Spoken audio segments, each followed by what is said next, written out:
আসসালামু আলাইকুম। কি করি, যে রোদ দেখছেন, রোদ কিরকম, রোদ গরম, বাগুনের ভিনি রেচ্ছি।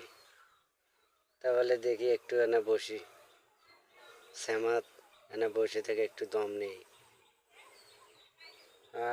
এই কোন রোদ, বুঝছেন?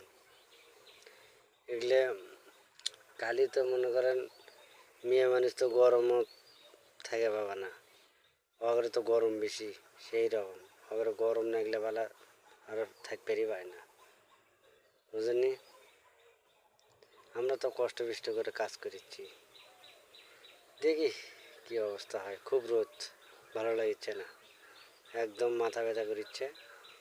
দেখি হয়তো বাড়ি মুখে যাবো, আর অল্প না ভি নিরে বাড়ি মুখে যাবো, দেখি কি করা যায়। আহ কি গরম, প্রচুর গরম, তারই মধ্যে ওষুধ বের করছে, দেখি কি হয়। আর না ঠান্ডা পড়ুক, তারপর ওষুধ দেবো।